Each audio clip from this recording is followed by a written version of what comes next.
Hello, students. It's I, Dr. Murray, coming to you live-ish, I guess, from South Africa. I am making this video so that I can show all of you a really interesting talk from a tour that I went on today here in Cape Town, talking all about community gardens and social justice. I think some of you hopefully may remember me talking about some of this when I came to speak in your class earlier this school year.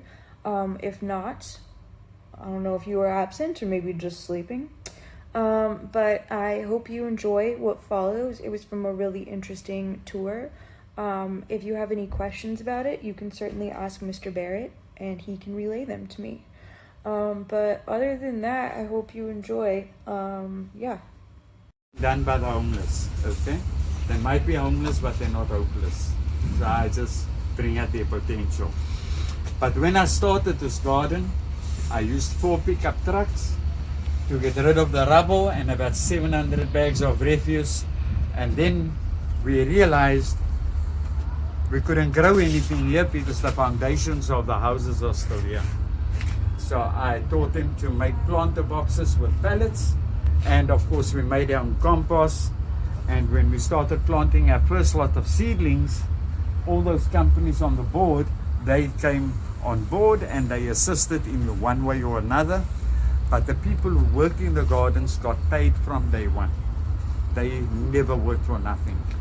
And it was after a couple of months, about 4 or 5 months, when of course a lot of the people turned their lives around.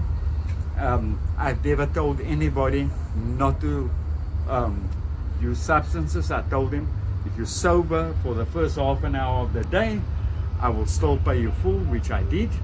And then each week after that, I would extend it by half an hour. And I weaned them off it eventually. So during the day, they don't participate in their substance abuse. Some of them at 2 o'clock, they will go and have their drink or take their drugs or whatever the case may be. But I never prescribed certain behavior. Because what we found out, when you give people a purpose in life, they sort out their own crap. You know what I mean? And a lot of the people got off the streets and they put up a wooden shack on family property because now that they're earning money, they can contribute towards their families. And as I said, I've never told people not to stop. And then another school in District 6 called Trafalgar, I grew up with a principal in the area. And he gave us a piece of land 4 times the size, and I had to use the community sleeping outside the school. So I just replicated the same thing there. And I'm not involved in the gardens anymore, but I still run my training programs because that's my strong point. And a lot of people usually ask questions, how do I teach people with different literacy levels? For me, it's very simple. I cannot teach or lecture like I usually do when I get asked to speak at schools or at colleges and things like that. So what I do is I tell them, I don't like the way you walk. I will teach you to walk with confidence. So I teach them a 1, 2, 3 step, and I would increase that tempo till it suits me. Then I put on the music and I videotape them doing a samba. Because if I tell people I teach them to dance, everybody says, but I can't dance, and they won't even make an attempt. So I don't tell them that. And then I would tell them exactly what I think they are. And I can only speak about men in South Africa because I would not attempt to talk about other men in other countries because I don't know them. But a huge percentage of the male population in this country would boast about fathering a child, but they never take that responsibility serious.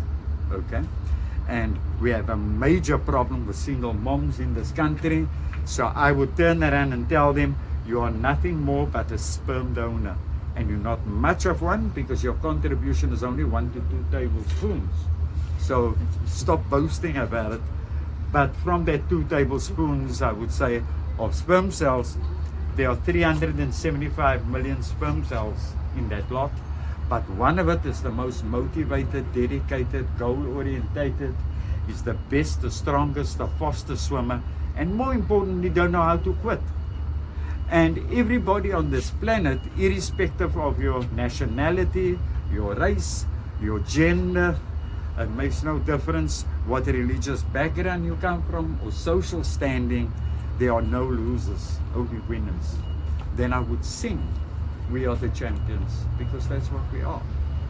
And so what has happened to those championship qualities? We all know life is hard, and everybody grows at a different level in the various aspects of the human being. So some people emotionally, intellectually, or shall I say psychologically, they don't grow as fast as others, and it affects people differently.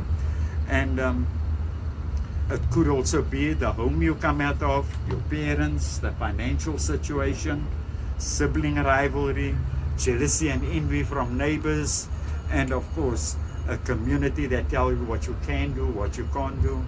Everybody wants to be an expert over your life and tell you what you're capable of doing. And in the apartheid government period of time, they would determine whether you're a second or third-rate citizen. And with all that negativity entering your being, you actually believe you're useless and worthless. So the rest of my program is to lift up those layers of negativity and of course bring out potential in people. So even if they've lost their first dream or goal in life, there's always an alternative. And so to date, what I also do, my training program is a threefold aspect. For those with a lot of mental illness and they cannot work with others, I teach arts and crafts and upholstery. Even though I don't like doing it for a living, I'll teach it to them. And of course I got a lot of pull with the churches in town. So once a month I have an arts and crafts evening, and the homeless take their stuff there, and the communities get invited, and they will purchase and pay the homeless people, and that helps to restore dignity for the creativity that they have done.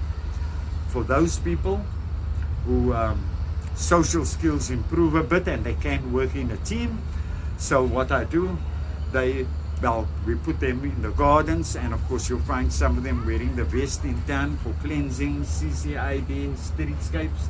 So they clean the city of Cape Town, and they all get paid from the gardens. And even though I'm not involved in the gardens, Jesse has acquired 2 more gardens and a farm. And on the farm they turn that house into a home for young moms as a training center so they can learn parenting skills. And my training program is a threefold aspect, as I said. And the third aspect would be for those whose social skills improve quite a bit. I get them entry-level jobs, so they go, I speak to the businesses, and that's what take up most of my time. So they go in as cleaners or as delivery people, and the potential must be there for them to grow. And that shop that we stopped at now, Moses is not there.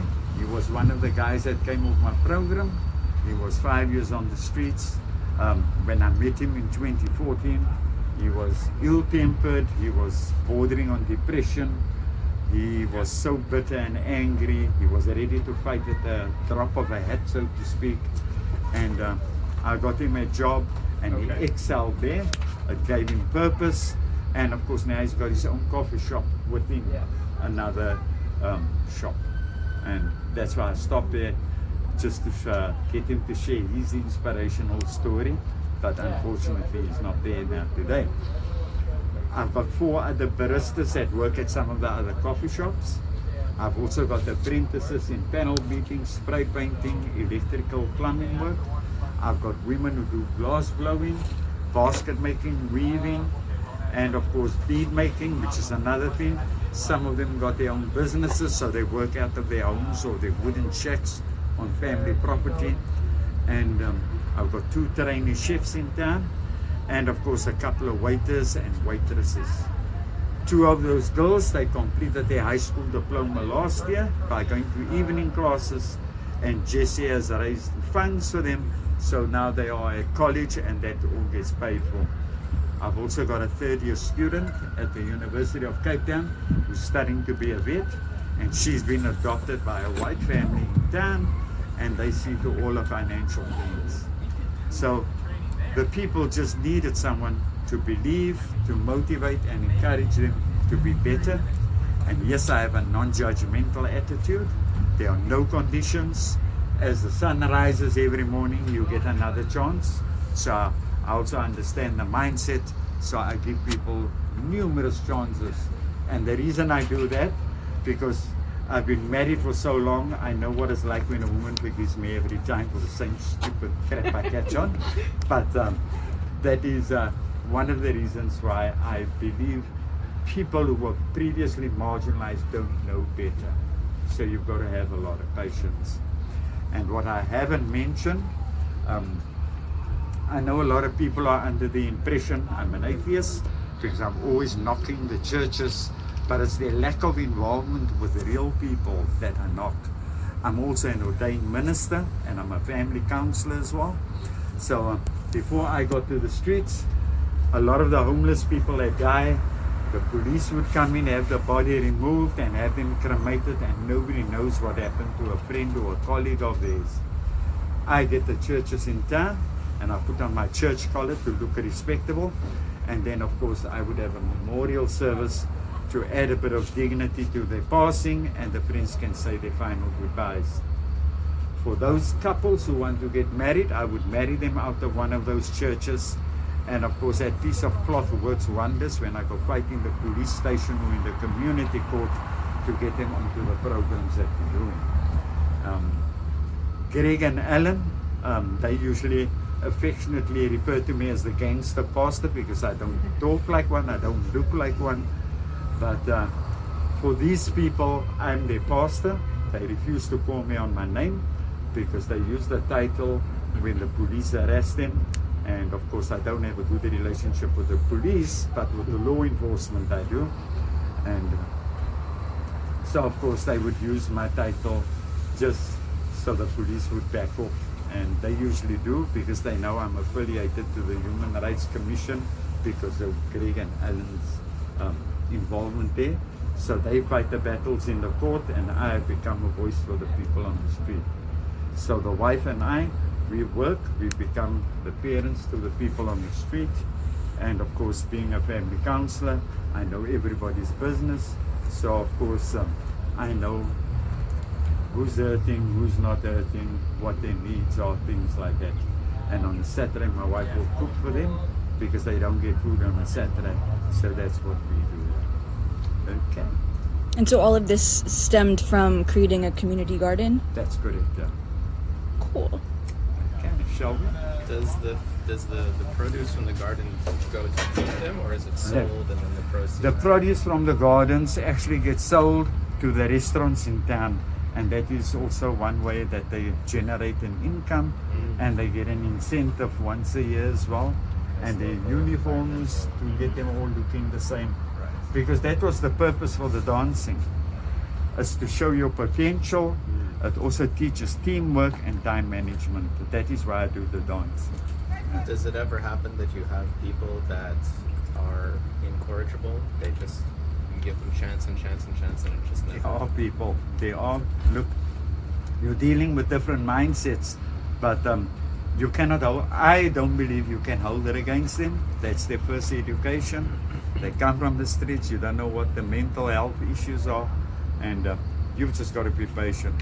So I will not ignore them. I still greet them, and some of them might be embarrassed because they dropped out of the program, but that's fine. I still feed them. I still give them clothing because that's what my kids do. Well, I say kids, but they're not actually kids. My youngest is 34, my daughter's 37, and my eldest son is 40. But they raise money for different other charities, and of course they get the clothing from friends and family members that they bring, and we would dish it out to them. So nobody is exempt, and not everybody wants to work in a structured environment in any case because they're not used to it. They cannot even go to a shelter. Besides not affording it, they claustrophobic. They've been living on the streets for so long they can't live in a closed space. So that's the other thing that they suffer from. So you've just got to bear with people. But those who do, but for those people who manage to make changes and turn their lives around, they get motivated and encouraged as well, you know. And just don't separate people. That's what the apartheid government did. So I will not be a part of that. So even if people don't reach the standards that I set, I cannot hold it against them.